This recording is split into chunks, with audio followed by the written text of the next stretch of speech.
computer.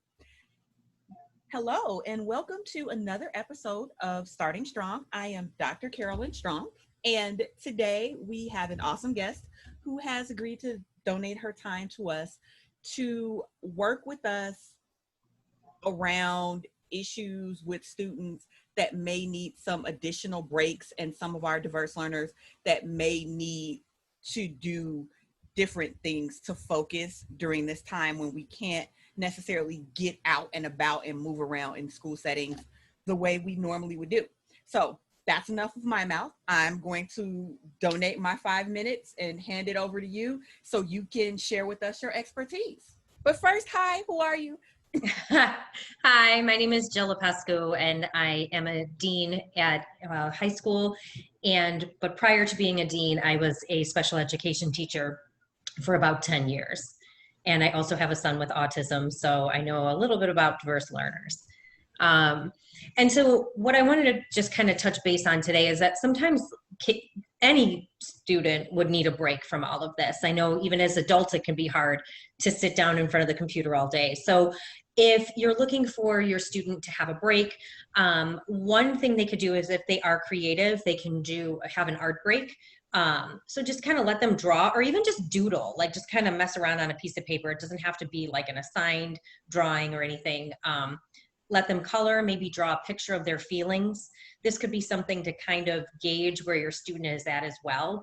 Kind of just say, hey, draw how you're feeling today. And then you can kind of go from there and see what they may need from that drawing if they can't verbalize as well as putting it down on a picture. Another thing students can do is make a calm down jar. So this would be done on a break, obviously. You can YouTube this, you can Google this and find. We're doing a video on that actually. I actually harangued the oldest to do a how to calm down jar video for me. Just haven't shot it yet, but see, we're here. We're always here. And what's awesome about that is that's something they can make that, and they can make as many as they want, because you can even do things with just objects in it, and that's something they can use while they're at their desk. Yep, so it's something calm down jars and rain sticks. Yeah, exactly. So it's something that they can create, but also have to utilize later on. Another thing are moving breaks. A lot of kids need moving breaks. I know I was one of those kids that needed a moving break. I'm had a hard time that needs a moving break. Right? So there's different things you can do with your kids, and you can find these on Google as well, or just come up with your own chart. One of them was like roll a die, and you could roll the die, and let's say it comes to 3, and they could do jumping jacks or run back and forth, or you can pick whatever movement activity you think would work for your student.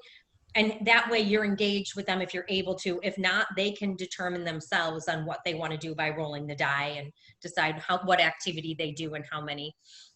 Another thing would be even to go outside and race back and forth for time on the sidewalk or driveway. So that way they're still right by your home, but you can still, they get a little bit of a movement break. Another one would be like using chalk on the driveway or sidewalk and do an obstacle course. That again, they can create, they can do that on their breaks, and they can do something new every day. And then other kids who are walking by your house get to utilize that too. I know that's one of my I have an 8-year-old, and that's one of her favorite things to do when we're walking is going on the little obstacle courses that kids have created in the neighborhood. Go Noodle has you can have like a dance break with that. They have little Zumba breaks. You could do whatever you needed with that just to get that movement in, or just put on some music and let them go crazy in the living room for 5 minutes. It doesn't have to be a structured thing. The 5-year-old's new one is Stop and Freeze. I think that might be a Go Noodle video, but yeah, like we'll be doing work and she's like, okay, how many problems do I have to complete before I can do Stop and Freeze? Right. So, you got to get through these 5 math problems before we can do Stop and Freeze.